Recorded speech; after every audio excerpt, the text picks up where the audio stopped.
Well, and I agree with you. Like the part that's key is those relationships is actually how information, high trust information, gets disseminated amongst the community. Mhm. And so it doesn't feel like, folks are just sharing some idea that maybe they haven't even tried out in practice, and kind of falling prey to marketing and all of that. Mhm. But I think you guys have been investing a lot into what it means to build a data lake and how do you work not just with your HR counterparts but with IT. And can you talk about that at all? Yeah, so I mean, I think there's a lot of flavors and no one size fits all. But for us, it's been a bit of a journey. I mean, we definitely made the decision that we were a build shop for various reasons. And you recently had a podcast trying to get back into keeping up with stuff. But anyway, it caught my eye, and I wanted to kind of hook it here, just because we have analytics leaders. So interviewing, oh my gosh, I just forgot her name. Is it Wilson? The Hadrick and Struggles, the Oh co. yeah, Jennifer. How do you think about data privacy as a part of your Gen AI enterprise strategy? So I actually hooked onto something, another point you made though, which was Okay, go to that point. so like I do think security is separate from privacy. I mean, it's related but separate, right? Yeah, we kind of use them interchangeably, but they're not. They are not, but it's a really important one and one that I think a lot of organizations struggle with. And here's the thing: is I don't think it's a static, decision and model, and this is what makes it so complex, right? So, um,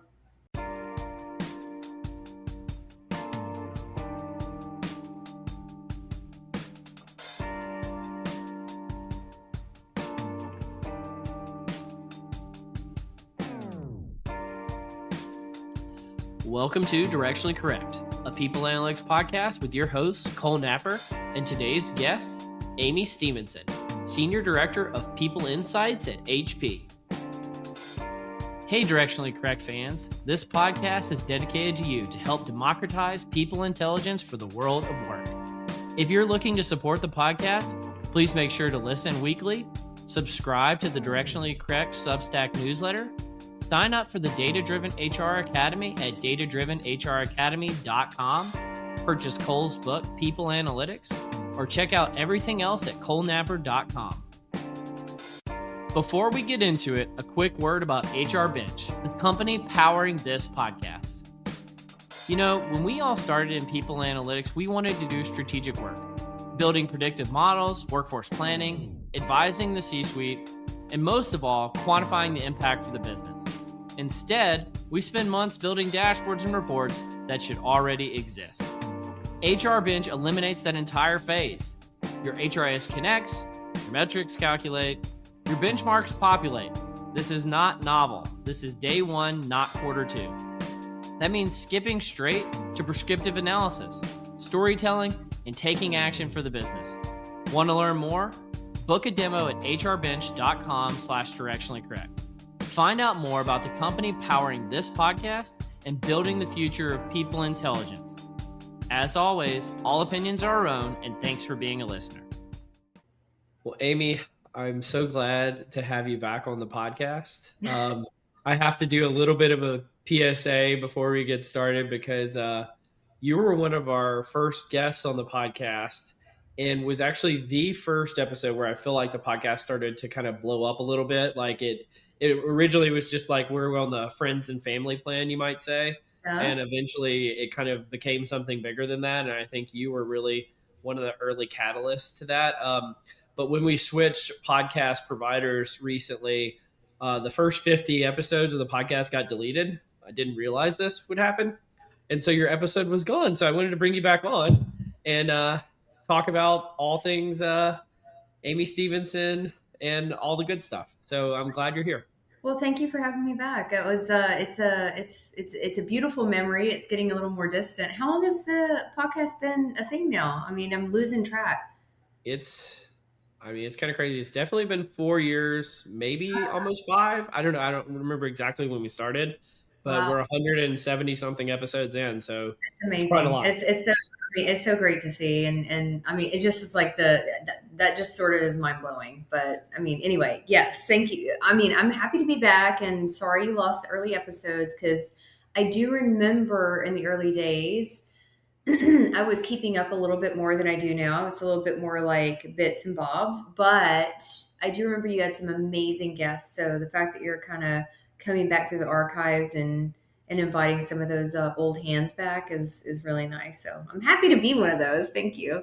We love our old hands, you know. I And mean, you've been on it since then because we had that one we recorded at PSYOP that you were a that's part of. right. So That's it right. That was wasn't the only time you've been on, but yeah, yeah. and I think that one made the cut. I want to say that was after our first 50 episodes. I'd have to check to figure that out, but I think that one still exists somewhere out there. But It's all a my blur.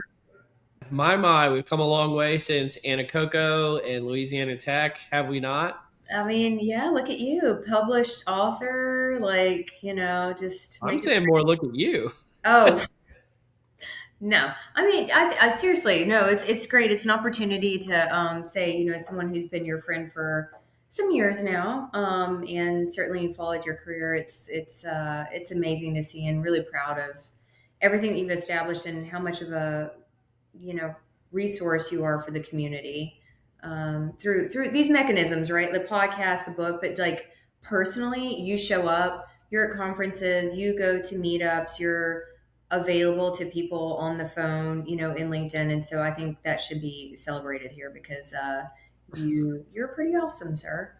Well, Amy, I'm here to like try to compliment you today, and you keep throwing it right back at me. So I'm Oh, going to throw it right back at you and see if oh, it sticks this time. okay. So you are my oldest friend in IO psychology, which eventually led into this whole people analytics space that we're a part of. Yeah. And I feel like, so I was just some kid that grew up in, rural North Louisiana and hadn't been anywhere. And then in the graduate program at Louisiana Tech, there was this student that came in who was so worldly. They had been everywhere. They had done everything. They had worked for amazing organizations and had done really cool stuff. And I got to befriend you. And gosh, I learned so much from you, just like how to have a perspective beyond just kind of like my own little myopic existence. And so I just like, if there were a juncture in my life that sent me from being in one direction to another, I feel like you were a big catalyst for that. So I wanted to say thank you for that, Amy. Well, thank you. Well, it makes me feel very like I do feel a little bit like an older sister to you. So like hopefully that's why. But no, thank you. I appreciate that. I mean, it's funny you say that you came from rural Louisiana. If you came from rural Louisiana, I came from like rural Louisiana. You came from, yes, where Yeah, if it were a competition, you would win for sure. I would win that one. But I love it. I mean, that's part of our history and story, and it's all part of the fabric of who we are, and you know where we come from and where we go. And so it's amazing. I'm so glad our paths crossed, and they continue to do so. Right? I mean, that's the beauty of it. Absolutely. Well, what are you up to nowadays? So obviously I know what you've been up to, but what like I think you were at HP last time you came on the podcast, I believe, but were you there then or were you still at AIG? I Honest to can't goodness, remember. I can't remember. I was at AIG. It was between. It was in that inflection point. I'm not sure. I mean, I want to say so, but like, yeah, I've been at HP for a little over 5 years now, so probably. And yeah, it's been an amazing journey and a ride here. Coming in and helping build the People Insights group from the ground up. Having done that a couple of times before in previous organizations, it's been great. It's been different. I came in, and of course, it was that crazy time for everyone. It was like COVID, Yep. and so we were all just sort of figuring it out, and so have to have weathered that and figured out how to continue to build and scale a team.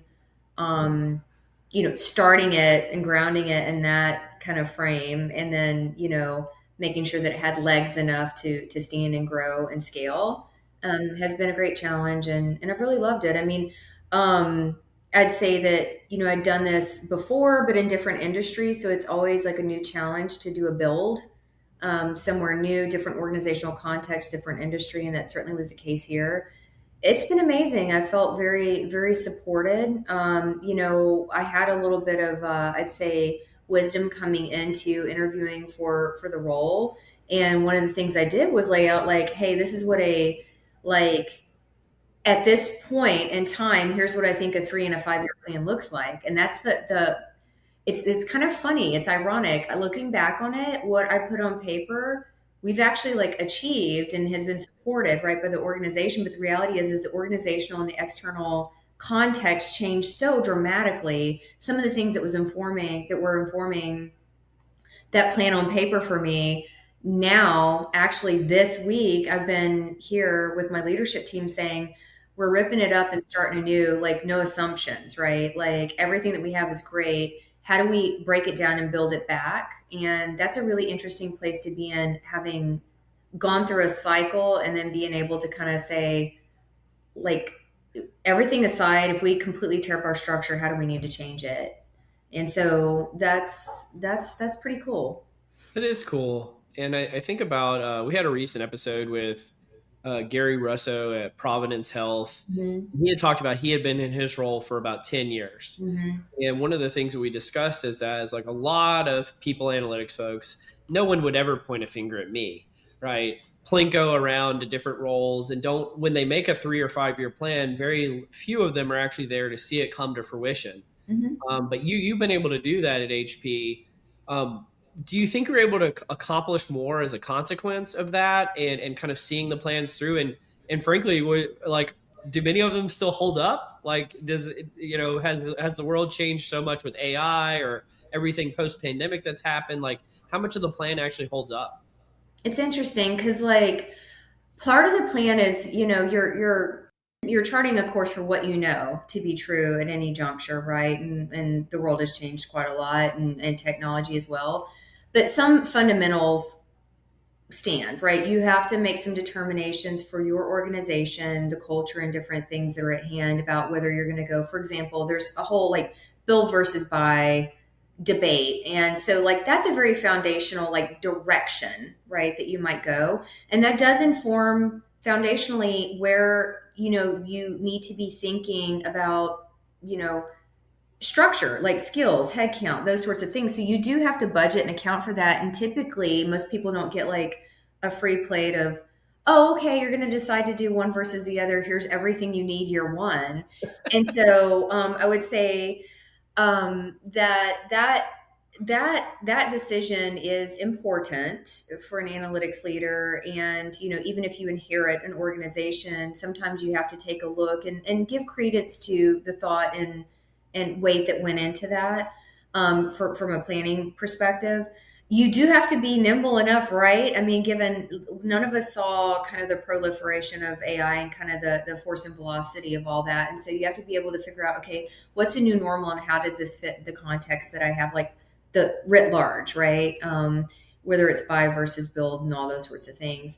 I think generally speaking, the one thing I would say is like the stickiness that you have if you sink your teeth in and you're able to make it, and kind of from a tenure perspective in an organization, what it does give you is kind of a sixth sense, I think, about how to navigate and change course in, like more nimbly, right? In the context of that organization, in the context of that industry. And so there is some, I think, value, right, in having been there. You establish relationships and credibility. And so even if like the plan on paper has to pivot, like pretty substantially, if you have credibility and those relationships in the organization, you're established. I think that there's more support for you needing to make those pivots in real time because of that, right? The relational aspect can't be underestimated, frankly. Yeah, that makes a lot of sense. But I think, like, what role does the intellectual property that you kind of create in this process play a role in, like, how does that make a difference? Because, like, presumably, like, one of the challenges I have bringing people on the podcast is everybody's like, well, I can talk about my work in generic terms, but I can't be very specific because everybody's trying to create kind of a competitive advantage for their firm using these type of tools and analytics. um, but like, how do you know, you mentioned build versus buy? Hmm. Obviously, if you're buying, that's not your IP, that's somebody else's, Hmm. right? you build in house that is your IP, but also you incur the cost associated with doing it in house, and frankly sometimes it takes longer, and so on and so forth. But how do you know what IP that you have that's worth protecting or worth investing in versus something that you can just get off the shelf? It's a good question, and it's one that we have certainly grappled with and navigated. I would say again, relationships, and I mean, I don't mean to harp on it, but they are really important here because um, if you have a safe space to sort of Hmm. pressure test, you think you have something really great, right? And you're like, we built this thing, we think it has legs, right? We think that there may be an IP play here. There are safe spaces to do that, whether it's through your consortium memberships, right? With, Hmm. sort of rules that help Yep. govern, We've again, had conference board, I4CP. We've had, I'm forgetting some, but we've had probably 4 or 5 of them on or over the whether years. it's even if it's in a more pointed space, whether it's listening or what have you, right? There are safe communities where you can go out to peers and pressure test that and say, I think I have something really good here. Can you like level set with me? Because there is a tendency, you're so inwardly focused, like, of course what we're building is amazing, and but sometimes you need a little bit of a reality check. And then two, there's just, I mean, it's a very complex process to navigate, right? Like, so even if you get that external validation that, yeah, we think you should go for this, that doesn't necessarily mean that it meets the merits of the requirements of that process for your respective organization. I mean, it's a very um, lengthy process, typically speaking. So, but I do think the one thing I would say is like, I don't think that that should be something that I think it's something we should sort of challenge each other as analytics leaders to do, like actively, because I think there's amazing stuff being developed out there, and people either don't know or don't feel confident that it's like maybe good enough. And you don't know unless you float that balloon and try and have the conversations. So I think it's something that we as a community should be discussing more in whatever safe fashion that we can do it. Right? We have to figure that out. Well, and I agree with you. Like the part that's key is those relationships is actually how information, high trust information, gets disseminated amongst the community, Mhm. and so it doesn't feel like folks are just sharing some idea that maybe they haven't even tried out in practice, and kind of falling prey to marketing and all of that. Mhm. But I think you guys have been investing a lot into what it means to build a data lake, and how do you work not just with your HR counterparts, but with IT. And can you talk about that at all? Yeah, so I mean, I think there's a lot of flavors and no one size fits all. But for us, it's been a bit of a journey. I mean, we definitely made the decision that we were a build shop for various reasons, and it was clear to me early on that I've known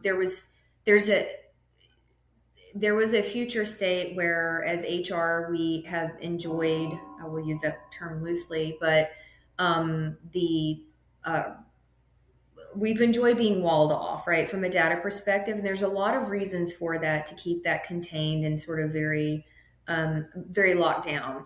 But when you're looking at certainly like complex, enterprise-wide initiatives, we see, the shift toward a need for partnership with our enterprise partners, whether it's IT, finance, and others, right? Everybody talks about like wanting to use these other data sets, but what does that really look like practically?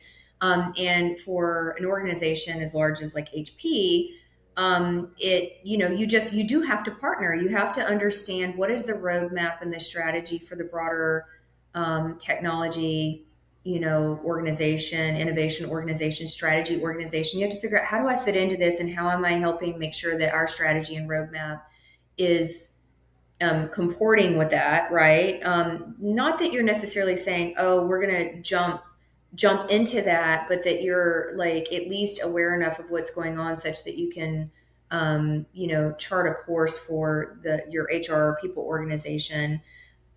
You can't.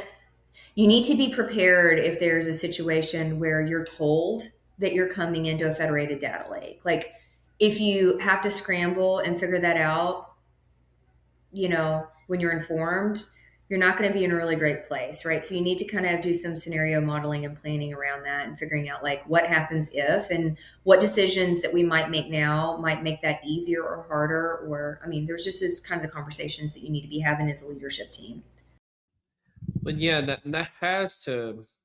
I mean, if you make the commitment and you have the right model internally, again, there is no one size fits all. But you have the right model for your organization. That has to set you up well for trying to deploy AI, right? Yeah, and what's interesting is again, there's different, I mean, ways that organizations are approaching this, and I think how AI strategy and responsibilities get segmented or seated within an organization is also it's just fascinating to watch how different organizations are doing it. And so, I think there is a lot of value in a model where there's oversight for AI for functional areas, right, as well as kind of centrally for the organization or major business portfolio, because it does allow for there's very unique needs, especially when it comes to like HR. Again, bias, right? But just given the sensitivity of the data and some of the privacy and works council things that we have to typically navigate, it makes a lot of sense to have someone that's rooted as an expert in AI, but in HR, right? And helping sort of bridge that with the central whatever group it is in any organization, the people that own AI strategy for an enterprise. Yeah, and it's early days. I think people are testing and trying out different models. I mean, obviously, I think a lot of people have been reading the news and how Microsoft has been reswizzling their HR organization to help kind of like think about these things like critically. And so I'm really fascinated by this, and we're early days with that too. But figuring out what's the right model for engagement and what's the right level of governance that you as a function have feeding into an enterprise AI strategy. Well, and here's a part of this that, and feel free not to comment on this. I can say something. You don't have to say this. Um, I think there's this notion out there that if you have an enterprise AI strategy, why do you need to have a carve out for HR? And because if you can have finance data in there and you can have ops data, you can have sales data or whatever kind of data your organization has, and you just have kind of like, let's call it this overarching bot that can answer any question that anybody has at any time and creating a frictionless experience, that's obviously the right end state we should all be approaching. And the answer to that is no. We've never been able to give people access to all the financials of a company or all the sales data of a company or all the data about employees within some kind of nested permission structure, Right. privacy, all of those types of things. So I'll bring you back in here again. You don't have to comment on that, but how do you think about data privacy as a part of your Gen AI enterprise strategy? So I actually hooked onto something, another point you made though, which Okay, go to yeah. that point. So like I do think security is separate from privacy. I mean, it's related but separate, right? Yeah, we kind of use them interchangeably, but they're not. They are not, but it's a really important one and one that I think a lot of organizations struggle with. And here's the thing is I don't think it's a static decision and model. And this is what makes it so complex, right? So I'll use a general example, right? So for HR business partners, right, different organizations approach this differently about latitude of access to data. And, you know, that that can is really complex when you're securing and provisioning access to analytics and reporting right on the back end. It also changes really frequently. So, like a business partner may be shifted around. They may dual hat. They may support, for example, like a country or set of it, or maybe both, right? And so, I think the security piece is like I'm glad you hit on it because to me, that's one of the pieces that's like the bigger struggle bus right now is um, how do you think about data management strategy and sustainability and stability with that when something like the data access piece is so fluid, right? Like based on role permissions. It is a huge consideration. And for those organizations that have to support multiple provisioning systems, multiple platforms and systems, this is where it kind of comes home to roost sometimes, is with reporting and analytics groups, is like, okay, you got all the data from all the different systems and platforms. They're all using different provisioning, role based security. Figure it out.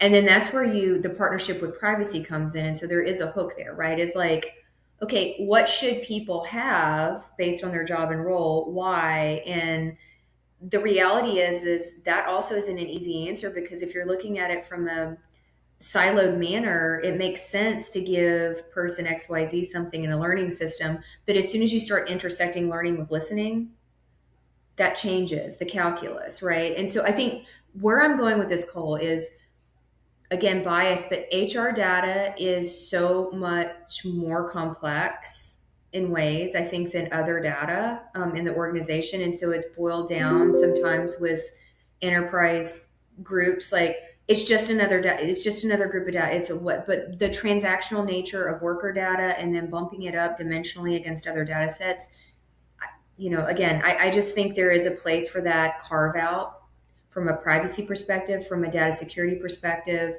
There is an SME view of that I don't know exists in Yeah. groups.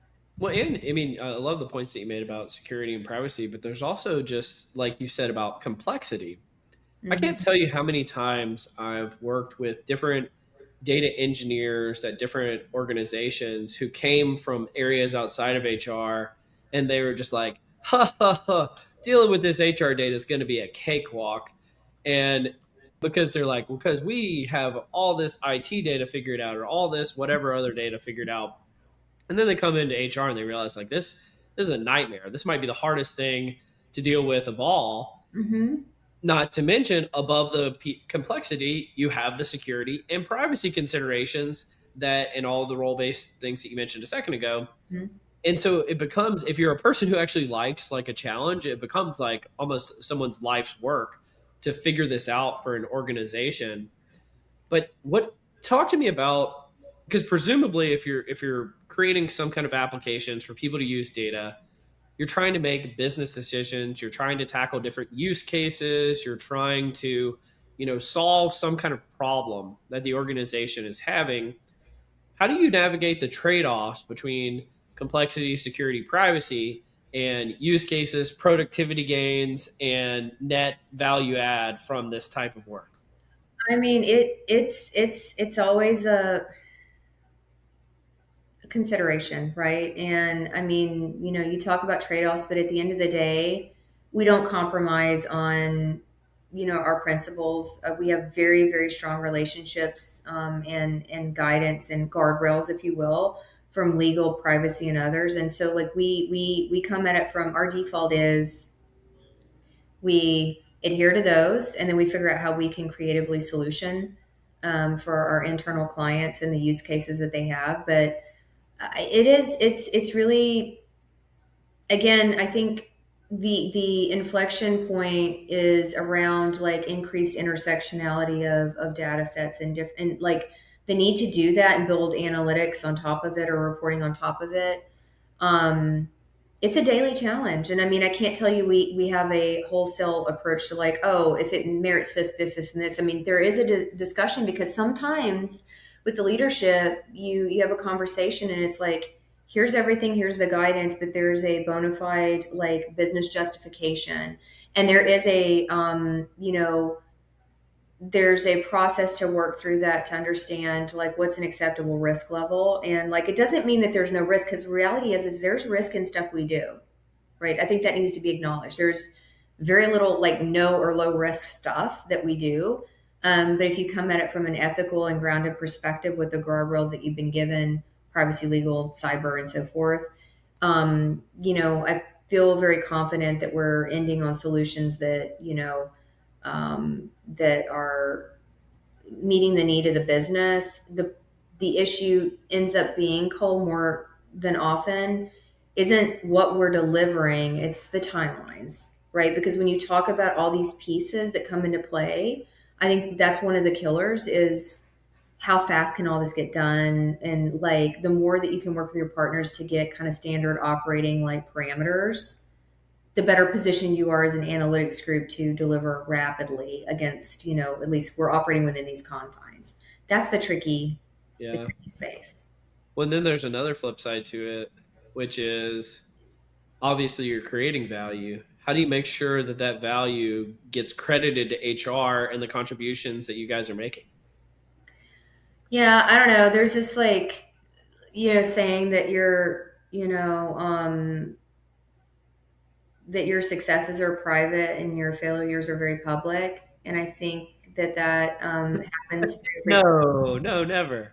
Yeah, no, I mean, but I do think, but I think too, if you ask a lot of analytics professionals, they're like, of course, you want recognition for the work you do, right? And you want it to be more than anything helping the organization. I think 9 times out of 10, no one's gonna like, argue that. But we also operate in a space where we kind of operate under the radar a lot, right? We're Mhm. entrusted with access and use of data that is, very It's plumbing sometimes. Like it's truly the plumbing that makes the world go round. exactly, and it's silent, right?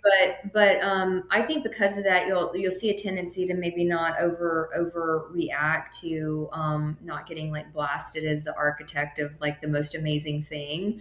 But I do think that the flip side of that for us as leaders is that um, we need to find out the ways to recognize that and elevate that work right within our organization to our leadership and frankly outside of HR. And that can sometimes get lost in the weeds. What I will tell you is this is where building good relationships with your business partners is really integral because they are that front line outside of HR. And if you have a good relationship, look, we've had business partners that aren't shy about saying like, hey, this group, look what they did for us, right? But it's, again, it all comes back to relationships. I keep saying that and I'm like harping, but I do think it's really, really important because it's easy to like seed that work to the grind. And this is why, I think as leaders, and especially if you're a leader that happens to have an arm that is client facing, certainly with the business community, but also within HR, how important that group is to your like branding, to your adoption, to your like all of that, right? Yeah, I mean that's one thing I have to give you credit for that I learned from you is the importance of relationships. Another thing that I always find so funny when I think back is like I'd never heard the words like acumen or like remit until I met you, and these are such like corporate jargony words. But Yeah, like I was like, well, I mean, Amy taught me all these things, and so now I know some of the jargon because of you. So I it's so try. funny. Yeah, I'm kind of known for saying I maybe need to throw fewer sayings around, but yeah, I mean, um, but no, I mean these are great questions, Cole. I mean they're, you know, your question was about how do we make sure we get credit for stuff, and it's tricky because the reality is oftentimes we're a work stream in a complex like enterprise wide initiative, right? So let's say there's something that HR is doing from a transformational effort for the enterprise. We're a critical partner, but we're not like the only show, right? I mean, you've got different parties there leading work streams, and so it's just making sure that you're showing up and ensuring that your work is getting the due credit because it is an enablement, huge enablement. Yeah, I can't remember who said it, but there's a famous quote like victory has 1,000 fathers, but failure is an orphan. I like that one too. Yeah, Yeah, I think it's like I'll have to use Eisenhower. that. I'll have to use that one. Yeah. But well, Amy, last time you were on, I don't believe the Nerdery nor Cole's Corner ever existed. Would you like to join me in Cole's Corner for the first time? Uh-oh. I think there was the nerdery because it was you and Scott, right? Yeah, back then. But yeah, I mean, I'm kind of scared, but I'll try. Welcome to Cole's Corner. All right. Well, no need to be scared. It's a lot of fun. Okay. But let's start out with some rapid fire. Is it a poll? Do I get to push a button? Um, We could try. Well, no, now there's no poll. I was trying to think how I could spin that up on the fly really quickly, but no. Okay. So the first question I got for you is if you weren't in the field of people analytics, what would you have done with your career? Oh, two, and they're really, really different. And I think you're Share gonna them both. Okay. I would have either made a career in the military, Hmm. or Doing what? mm, probably like JAG or something like that. Okay. Or I would have been an interior designer. You do have good taste, so it makes sense. That's like my creative outlet. Like I don't have a lot. I can't paint. I can't, a lot of the other creative arts, but like that one, I really do enjoy. But because it's the intersection. Here's why: design, the aesthetic aspect, but the intersection with like architecture and there is a like kind of more technical intersection there, engineering build stuff. Absolutely. Well, you're a pretty well traveled person, so this one will probably be a challenge. But what's the place you've never been to that you'd most like to go and why? Oh my goodness. Actually, this one's actually pretty easy. I'm blessed that I've been able to travel a lot, but I have never made it to Australia. And I want to, I'm a big snorkeler, diver, Great Barrier Reef, Australia. Yeah, I remember when I was a kid, I said I wanted to be a marine biologist and go study the Great Barrier Reef. So And that definitely look at tracks. you now, though. And look at me now. I'm such a failure. Oh no. If you were a character in any book, TV show, or movie, who would you be and why? Oh my gosh. Oh, that's a good one. Ooh, my kids would love this. Young Sheldon. Young Sheldon. Why young Sheldon? I don't know. I love that he's like so intelligent but awkward at the same time and like relatable. I don't know. There's something about it. I think he's hilarious, but and smart and awkward and just lovable. That That seems is, really good. now you're refreshing my memory. We did cover this, I think, last time. Didn't you go to college when you were like 13 years old or something like that? You were like a prodigy of sorts. Little earlier, a little later. Sorry. I was late. I was older than him. Oh yeah, just a tad older. Just I think you graduated when I, most kids not graduate high in the school or something. same realm, but yeah, my kids love that show, so they would love that I offered that one up. But I do think that it's very endearing. I think so that one. Absolutely. I've Hmm. got one big question for you. Okay. So we started out talking a little bit about build versus buy, and you've talked before about creating a product based Hmm. model to doing people analytics. What happens to the product based model in the age of AI?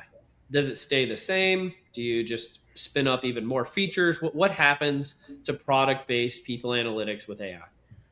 So in our case, and again, this is so timely because I've been with my leadership team all week, kind of doing strategy planning, and this has been a topic of conversation actually. I think in our situation, we're lucky in that again we have an AI partner in HR. So like I don't have oversight of AI in HR. I have a peer that does, but it's great because it does afford us the opportunity to work together from a roadmap perspective and figure out like what opportunities do we have to layer that in, right? And so, um, again, I don't know. I can't speak because this is actually something I was going to talk at PsyOp next week with some of our compatriots about. But trying to scan the room and get a sense of how they're handling it. For us, we have some early cases. I can't speak to them in detail, but that we're definitely planning to point that against. But there's just layers of considerations, approvals, and all that. So I think if nothing else, it's more of I think organizations trying to figure out and people analytics groups making sure they're not running afoul of any sort of protocols and governance that are being put into place around those deployments. I mean, even though you may have access to something through your tech stack, doesn't mean that you should be deploying that preemptively, ahead of broader kind of guidance and strategy around what the organization wants to do. That's sort of where we are. Is like we have some really compelling use cases, and we think we could support it, but we don't know that it's the right thing to do yet. Hey everybody, Tim Sackett, host of HR Famous, a new podcast on the Work Defined Network. Am I famous? No, I'm HR famous. My wife says I'm a micro celebrity and 13 HR ladies around the world want their picture with me, which I think is funny. So, hey, what do we talk about on the pod? We talk about all the dumb stuff we do in HR in any given day, week, month, and we have fun with it, and we have some great guests. Come check us out. We're not famous. We're HR famous.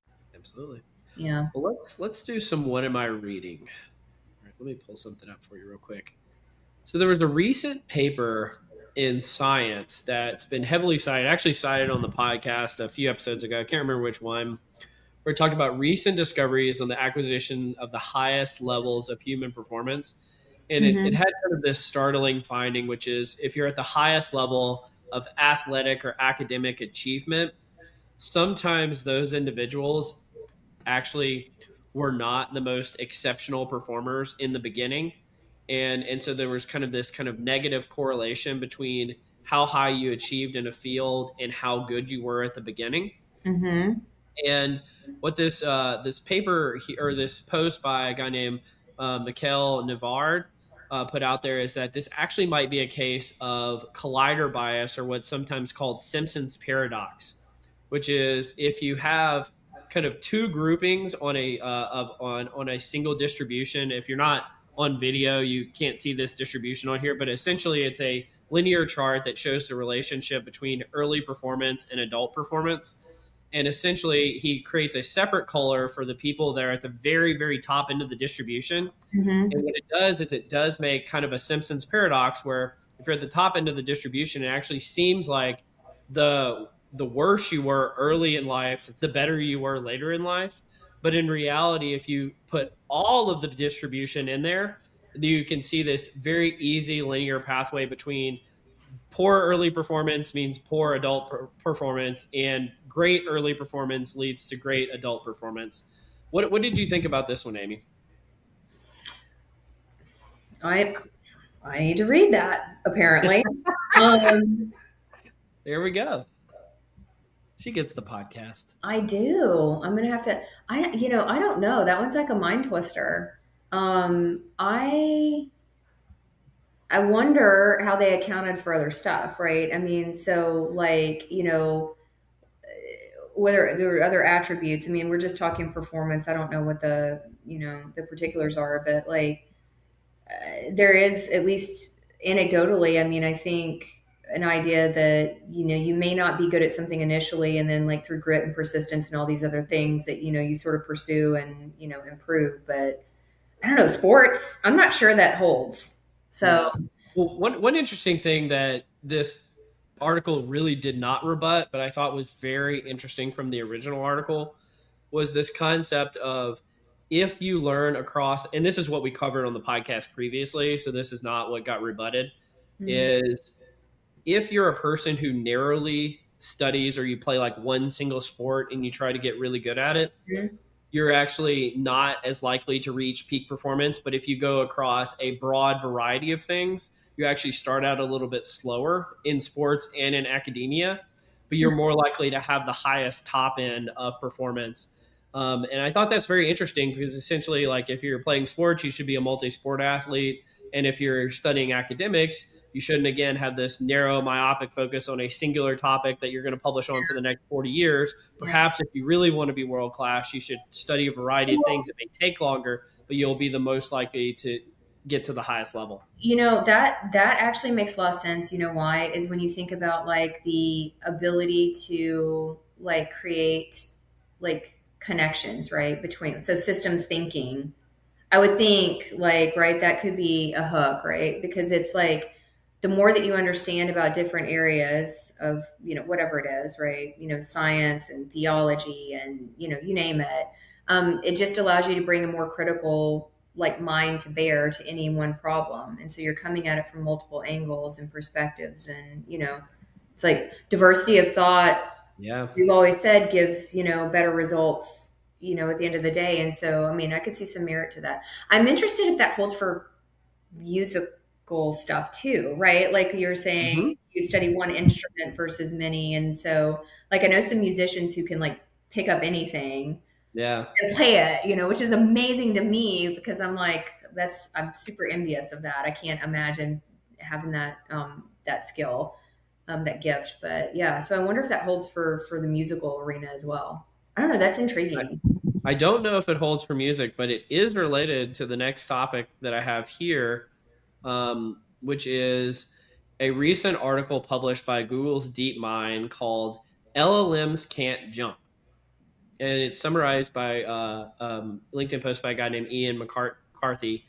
And he said there's an interesting paper that argues that while generative AI has mastered induction, which is statistical pattern matching, and is on its way to conquering deduction, i.e., formal proofs, and logic and reasoning, it lacks the abilities for abduction, which is the generation of novel explanatory hypotheses. So this is sort of what you were saying, Amy, of if you have this wide breadth of things that Hmm. you study, you're actually more likely to engage in abduction, which Hmm. is you can bring kind of new and novel ideas to the table, which Hmm. is apparently the only thing that LLMs either are on the way, they can't do, and they're not on the way to conquering already. Hmm. And so if human beings are going to continue to kind of have unique and individualized value in the world with in at least in the creative task, abduction is really where we need to lean into, which is fundamentally related to what you were just saying. So I thought this was a kind of a Yeah, really neat overlap here. that interconnectedness, right? I mean, it's that the richness that you bring, right, and context that I think is,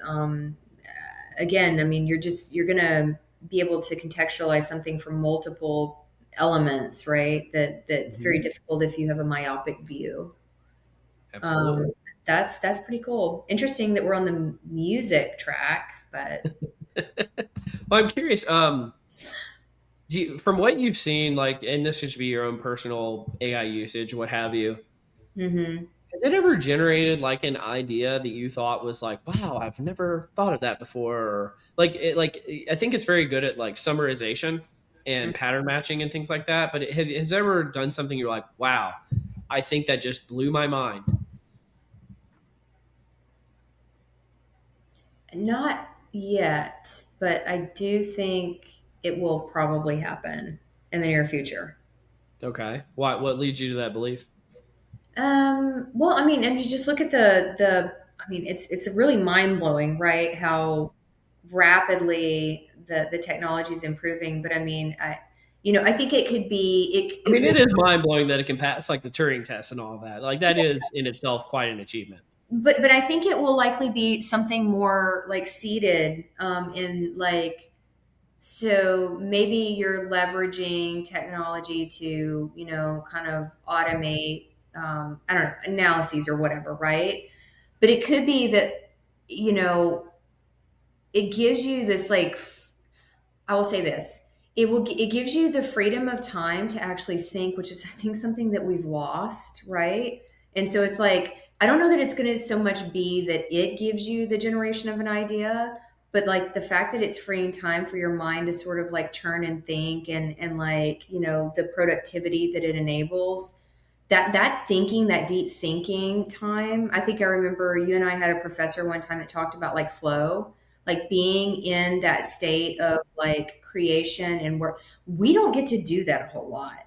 And I'm wondering, is that going to actually be our tool that unlocks that ability to just have like eureka moments? I don't think it's necessarily going to come from AI. I mean, maybe. I mean, perhaps we'll see.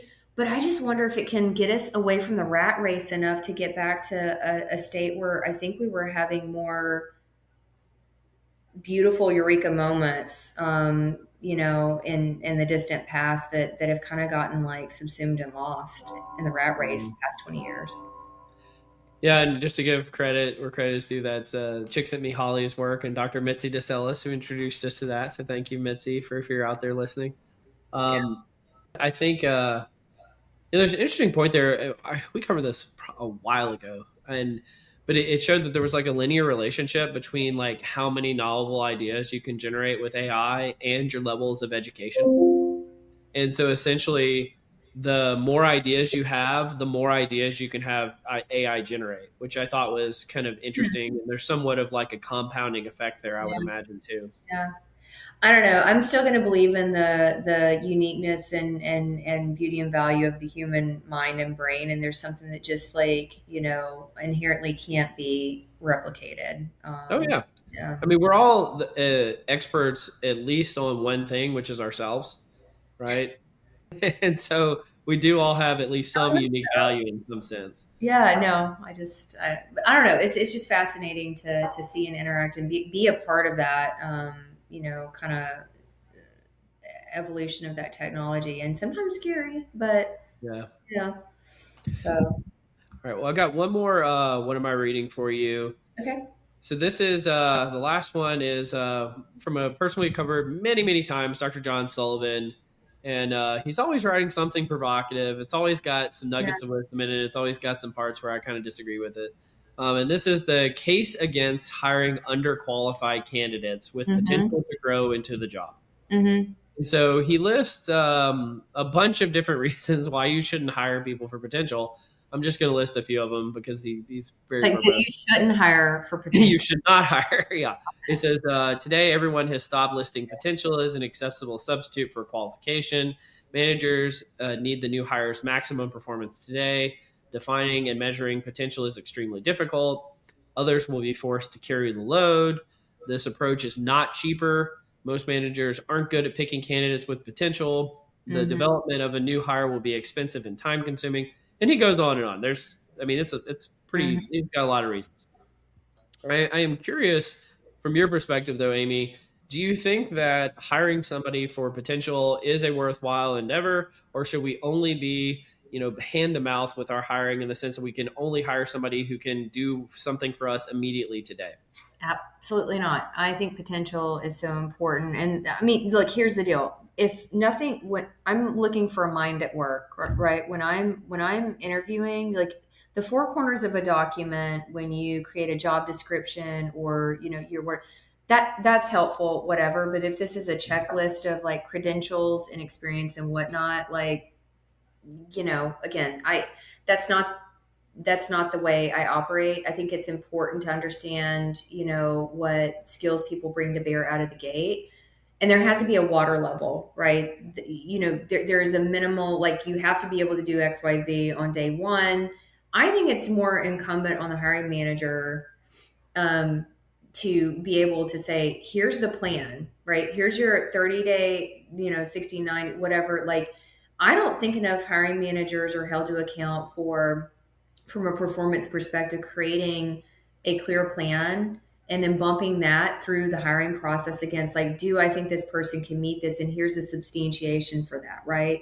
And so that's where potential sort of, I think, is really important. And I will tell you, again, you see these job descriptions or whatever that say you may not meet all of the, qualifications for this. We encourage you to apply. Let's be honest. Like the litany and laundry list of stuff that's in any one given job description is oftentimes ludicrous, right? I mean, you're asking for a unicorn, and I get that. And so, like, at what point is that like credentials and qualifications versus potential? If you can't check a box on every one of those like 150 like bullet points you have in your job description, is that you're going, you're moving? I don't know. This is, to me, I disagree with that. I love everything you said. One of the things I try to do is I always try to like give a good faith disagreement with somebody. And so I want to give him credit where credit is due in the sense that I always think about, and this is what we learned in our graduate program of, if you're not selecting for something, you need to be training for it once you're on the job. And essentially, if you're thinking you're hiring for potential, you're basically saying, I'm hiring to train this person, right? I'm okay with that in a lot of cases. Well, but what I see is, and this is for my last role, where we did a lot of research about what we called like the tale of two economies that's going on right now, which is like in the white collar economy, there is an excess of labor for the first time really ever. Like the war for talent is over in that space, and a shortage of demand for new people. And so that means that employers can be incredibly choosy. And so that they truly can put 150 different requirements on there and wait for the unicorn to come along and then hire for that person. However, there's an entirely separate economy that most people who write in this space act like doesn't exist, but it's like the majority of the US economy and the global economy, which is like the blue collar economy and the services economy and the healthcare economy and the what you might even call the real economy. And in this economy, there's like one job seeker for like every 5 open roles. And it is incumbent on organizations to select for potential because they cannot find skills applicants and they must train them on the job. And so I think what he's saying is right if you're kind of in this, if you're selecting for white collar applicants, but if you're in the more of the real economy, I think that he's wildly off. Yeah, but here's my counter to that is like for the white collar economy anyway. Like I bring someone in, I'm not bringing them in only for that role. I'm bringing them in because I'm like, they've got potential to scale into other stuff. And so that is a really important consideration for me. And if it's only like you're qualified for this, but I don't see, you're talking about potential for the role I'm hiring you for, but like the traits that show me that you have potential to develop and, those carry, right? And so like I do think there's a consideration there for scalability that's really important, right? So that may be a consideration. Scalability and fungibility. Like you want people to apply them to multiple problems and create a well-rounded human. Exactly. And the thing is I always like, it's like I am looking for people's career progression both within my team and outside my team and across the organization. Because like if you're just hiring, it's like I want you for this role and I want you to sit in it forever, like that's plugging a hole in a dam,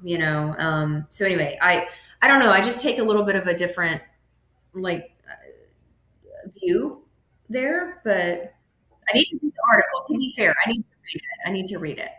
Yeah, well, and when people put out like a very provocative thesis, obviously they're asking to be argued with, frankly. Yeah. Is the way I look at it. But Amy, any questions for me before we wrap up? Yeah, two. So like on the musical vein, so one serious, one not serious. Which one do you want? The not serious. Sure, whatever you want. Okay, so like Cole, I've known you a long time, and I know you love music. I do. And I know, you can sing.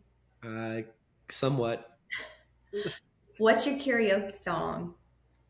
Oh, I haven't done karaoke in a while. I used to do. You gotta have one. I've done a few, and you've seen me do karaoke before, unfortunately. I used to do Numb Encore by Linkin Park and Jay-Z. That's a risky one. It drops a few foul words in the song, but it's a fun one. Okay. And I've done Total Eclipse of the Heart before. That's a good karaoke. That is a good karaoke song. I don't know if we've probably even done one together before. Have we ever done one together? That's going too far into the trust tree. Yeah, we're not.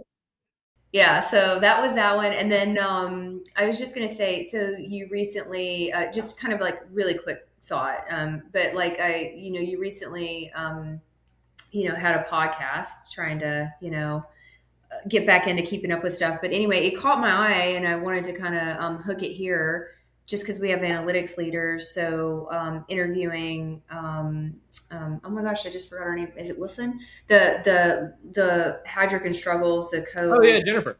She's fantastic. Yeah.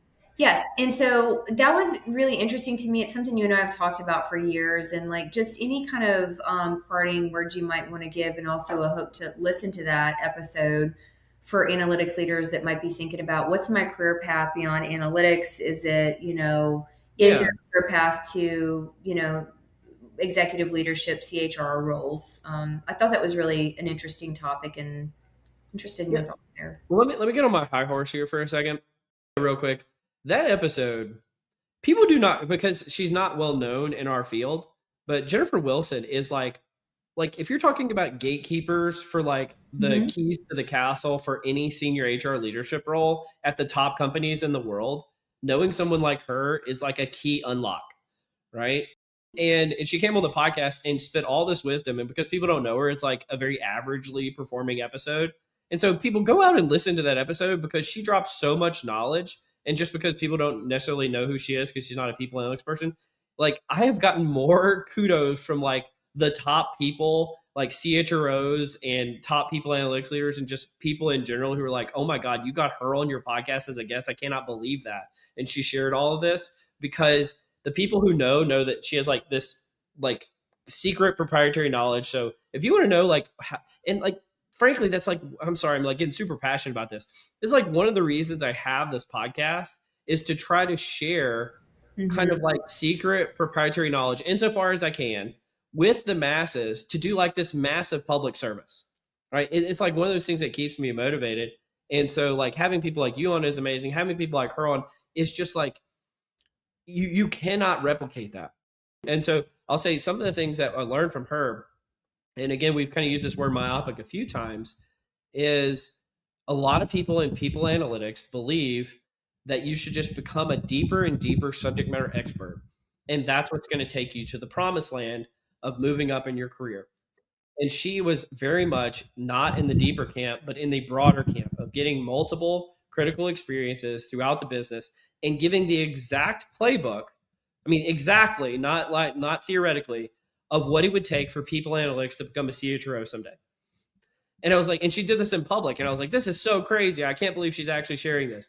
And so go and listen to the episode. Thank you for asking that question, Amy, because it's just like, it is just floored me. I thought it was going to be like the most popular thing I've ever done because it's like all this secret wisdom is just being shared. And I have thanked Jennifer profusely behind the scenes for being a part of it.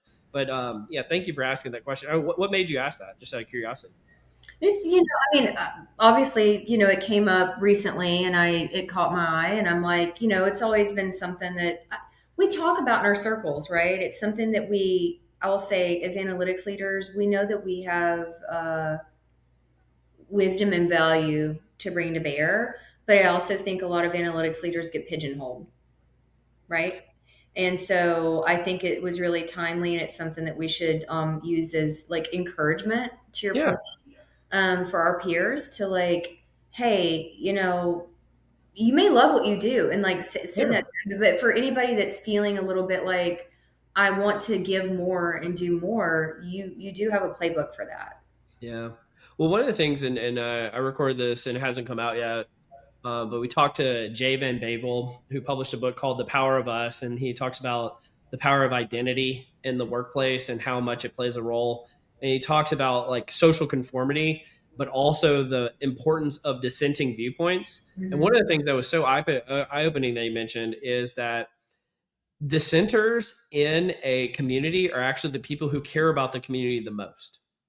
And so one of the things that I try to do is I feel like I have a dissenting viewpoint oftentimes from the community, but it's because I care about it so much. And I was so glad to hear him say that. I was like, oh, I'm not a crazy person. After all, thank you. Here's a dissenting viewpoint that I have, and it builds on what you were saying, which is I think people analytics folks, I think this goes for every profession, but let's say people analytics folks, because that's who we're talking about. They just want somebody to come along and say, what you're doing is perfect. You don't need to change at all. And it's like, no, the most helpful thing, if somebody really cares about you, is to tell you, hey, you're messing this up. Hey, here's how you can really improve. Hey, I have your best interest in mind. I care about you deeply, and I want to see you succeed. And you need to be changing X, Y, and Z about what you're doing. Mm-hmm. And I think that's one of the things that comes along with an episode like Jennifer's, is she actually shares things that are not what people analytics folks tell each other about what it means to be successful. And therefore they're like, I don't have to listen to her. It's like, yeah, but maybe you should. And so that's where I get kind of frustrated about these things, is because I care so dang much about this community. It's like somebody's giving you the playbook. It's like, imagine you're playing somebody in sports and the other team just gives you their playbook for how to beat them. And they just come out and they roll out the red carpet. They're like, here's the playbook. Please beat us. And people are like, no, I don't want to beat you. And that's what frustrates me. And so I get super passionate about this issue. Well, I mean, I encourage everybody to go listen to the episode. And listen to Amy's episode too. I mean, you're listening. Obviously, if you're hearing it right now, you're listening. But I know it makes no sense. But Amy, you're fantastic. Thank you for having me. It's been great catching up. And I don't know, like I just, it's always, I mean, obviously I can say it's like talking to an old friend because we are. So that's why You it are makes old. it so You're enjoyable. one of my older friends. I can't wait to see you here soon. It's going to be I good. can't wait to see. This will come out after SIA, but it'll be great I to see know, you I in know. time It'll next be week. like But, old news then, but absolutely. But Amy, it's been fantastic having you on as a guest. You've been listening to Directionally Correct, a People Analytics podcast with your host, Cole Napper, and today's guest, Amy Stevenson. Thanks for joining in. All right. Bye. Bye.